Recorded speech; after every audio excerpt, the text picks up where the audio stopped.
Hi, I'm Dr. Cynthia Abbott. I'm a dermatologist that practices in Atlanta, Georgia, and I'm also a member of the Rotary Club for Midtown Atlanta. I'm Natalie Smith. I'm country leader for the Leprosy Mission in Papua New Guinea. My name is Valley and I'm one of the disease control officers in Central Province.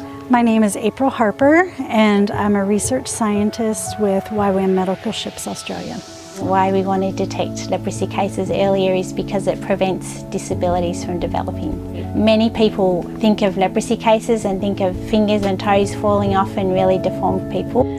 I was given the opportunity in 2015 to go with my whole family as a volunteer on YWAM medical ships. So one of my first patients that I saw, she had a rash that had been treated incorrectly for 15 years by local healthcare workers. I suggested we do a biopsy so we could see what it was. She dug with her fingernails into her skin and she had no feeling. So I asked her, is there any history of leprosy in the family? And her grandfather had leprosy. So this was my introduction to leprosy in PNG. And then I started to see this rash elsewhere. I saw babies 6 months old that had been treated for cradle cap for months and it was not responding. When they lose sensation in their hands and feet, they lose feeling. So when they get any small injury like a burn or a cut, it doesn't hurt. And because it doesn't hurt, then they don't rest it. They don't look after it and infection gets in. Leprosy is a disease that affects the skin mainly and also the nerves throughout the body, caused by a Mycobacterium leprae or Mycobacterium tuberculum. Some of the signs and symptoms of early leprosy are painless ulcers, skin patches, light white skin patches on the body, and eye damage that we see by reduce blinking of the eyes. YWAM can help reduce leprosy in the country by improving the laboratory with equipments that can help diagnose leprosy, help train the local health workers on how to diagnose and how to treat leprosy.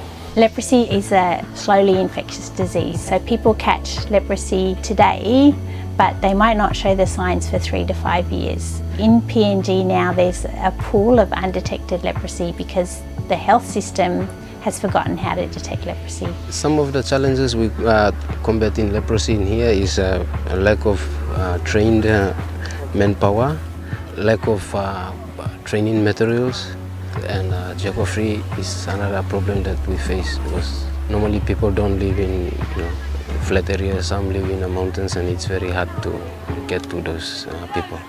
When we first met Alfred, we noticed he was missing the top part of his fingers. His feet were deformed and he was missing some toes, and his hands and his feet were covered in wounds and ulcers. The disease control officer was able to put him on a treatment. We were able to follow him up a year later and he had finished his treatment, so the leprosy had stopped. With this project we're partnering with the PNG government, with other local NGOs and a number of external NGOs as well, like with YWAM and with Rotary and with the Leprosy Mission. But we're all pulling together different specialties that we have to make this project work. And then key to that is our partnership with the National Ministry of Health, whose responsibility it is to manage leprosy in PNG. In this project we're partnering with YWAM to reach the villages that we can't drive to, and then while they're at those villages on their outreach trips, they will do training of health workers and educating communities about leprosy along with the other diseases that they address. We're partnering also in this project with the Rotary, who's helping to raise funds to support the training and the provision of the leprosy medicine, to fund those kind of things that we need to make the awareness raising happen.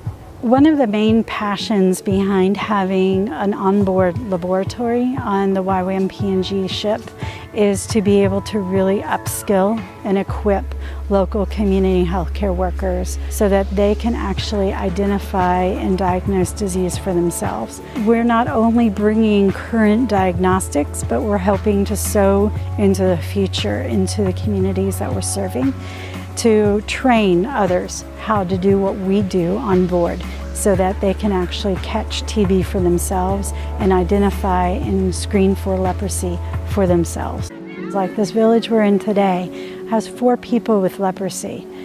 What if 5 years from now we come back and there's none? That would be awesome.